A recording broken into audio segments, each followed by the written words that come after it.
Internal Revenue Service IRS tax news. Here are some reasons people should file a 2019 tax return. Economic impact payment tax credits available for some.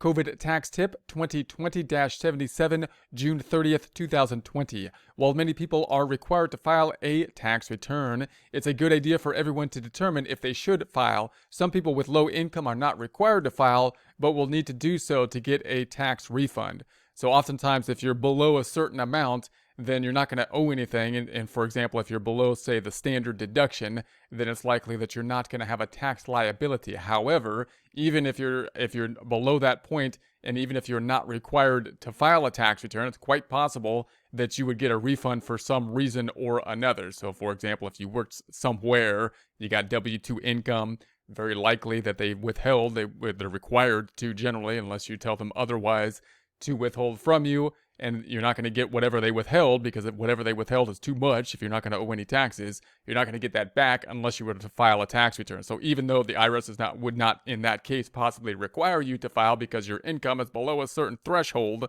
if you don't file, you're not going to get the refund that you would have otherwise got for the deposits that you made when you worked for someone. Whatever deposits went in would then be coming back.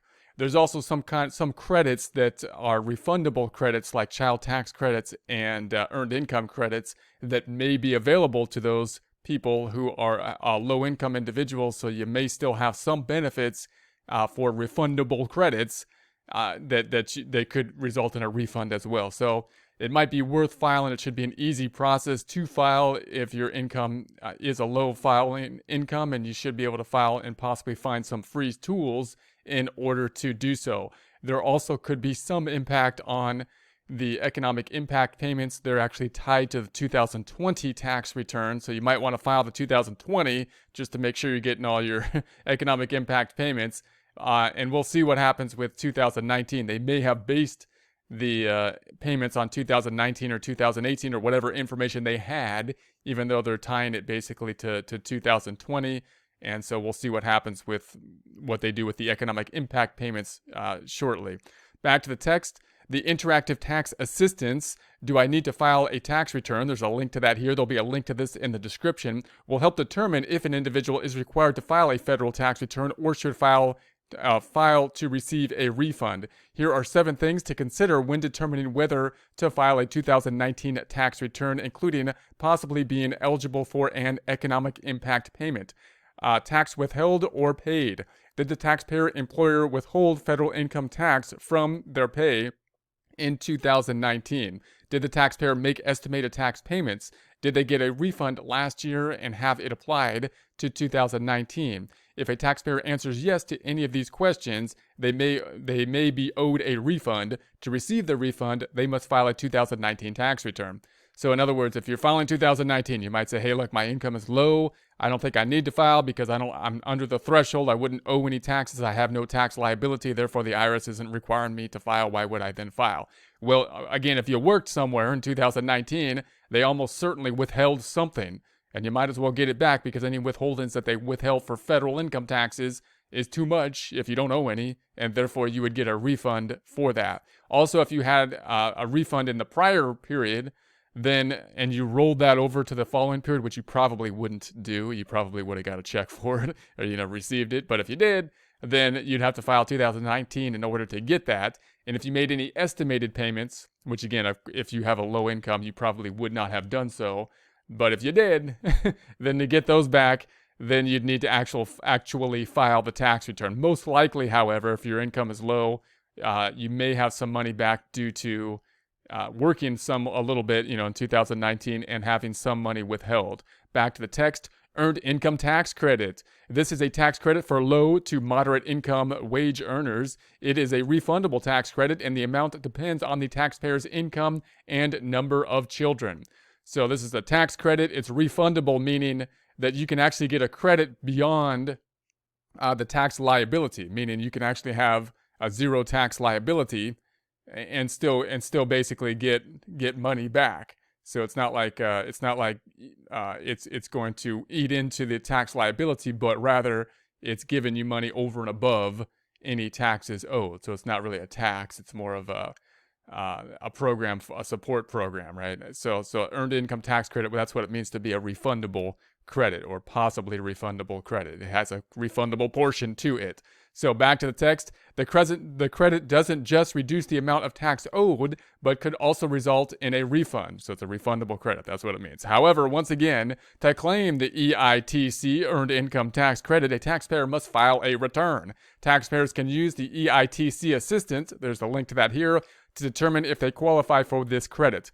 And it's there for low-income individuals. However, it's a little bit complicated due to the fact that it is a refundable credit. So you want to make sure that you're looking into that properly to see if you fill out the earned income tax credit to apply for that if it is applicable. Then we have the child tax credit. The taxpayers can claim this credit if they have a qualifying child under the age of 17 and meet other qualifications. The maximum amount per qualifying child is $2,000. Up to $1,400 of that amount can be refundable for each qualifying child. So same kind of thing. That means if it's refundable, you might say, hey, I don't need to file. I have a qualifying child. However, I'm under the threshold of filing taxes. I don't have any tax liability. What good is it to file? Well, if you have a child tax credit, there's a fairly large portion of it that's refundable. So even if you don't have a tax liability, it's not just eating into the refund or the liability that you would owe. It's actually over and above that, could have a refundable portion. So again, it wouldn't really be a tax in that case, even though it's going through the tax system. It would be like a program, a support program, right? Social support program. So that could be another item. Again, because it's refundable, it can be a little confusing. It's less confusing, really, than the earned income tax credit. But that refundable portion, what's refundable and what's not refundable, can be on two places in the second page of the tax return, which can be a little bit confusing when you're trying to figure out what's going on with that. Not too bad, though. So that's another reason why you might want to file, even if you're under the threshold, in order to be required to do so. Back to the text. So like the EITC, earned income tax credit, the child tax credit can give a taxpayer a refund even if they owe no tax. The IRS Interactive Tax Assistance, is my child a qualifying child for the child tax credit? There's a link to that here, so you can hope to answer that question to see if you would qualify for the child tax credit by determining whether or not the child is a qualifying child, which is going to be one of the requirements to qualify for the tax credit. Helps taxpayers determine if a child is a qualifying child. Taxpayers with dependents who don't qualify for the child credit may be eligible to claim a credit for other dependents. The maximum credit amount is $500 for each dependent who meets certain conditions. Find out more by reading Publication 972, Child Tax Credit and Credit for Other Dependents.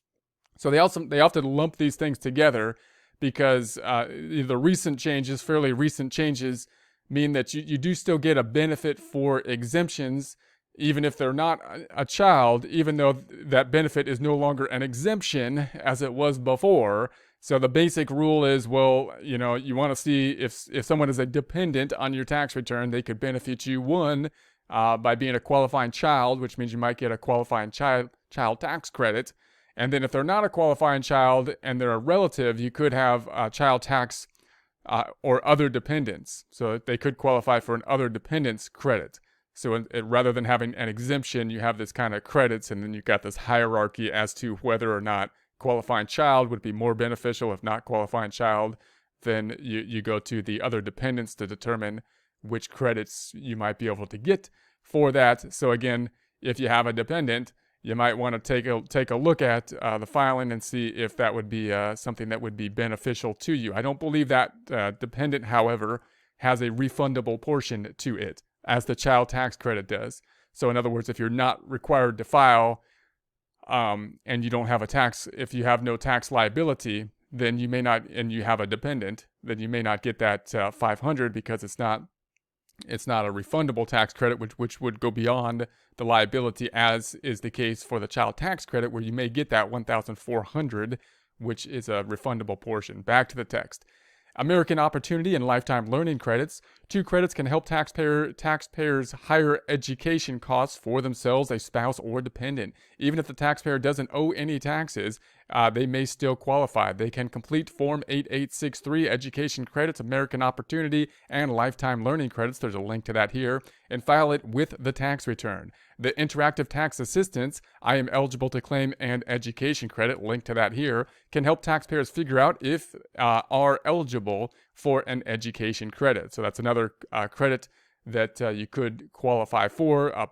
Very popular credit, or a credit that's used often, are these going to be these education tax credits. So you look into those if those are applicable. If taxpayers do not qualify for either of these credits, may benefit from the tuition and fees deduction. For details about this deduction, see publication 970, Tax Benefits for Education. So basically, if you have higher education, going to basic, like college generally would be the general scenario, then you want to see if you can qualify for the credit generally. You want to say, hey, do I qualify for the credits? That's usually where you get the most benefit. And then if not, or in some weird, unusual situation, if a deduction would be beneficial for you, then you can see if you get a deduction related to the tuition for it. So back to the text, economic impact payment. Individuals who aren't required to file a tax return may still be eligible for an economic impact payment of $1,200 or $2,400 if they filed married filing jointly. People who meet the economic impact payment eligibility requirements, linked to that here, have a filing requirement or can claim a refund, should file a 2019 tax return. If they have not filed a 2019 and 2018 return, the IRS will use their information from the 2019 tax return to calculate their economic impact payment. Those who didn't have to file should use the non-filer enter payment info here tool by October 15th to provide simple information to get their payment.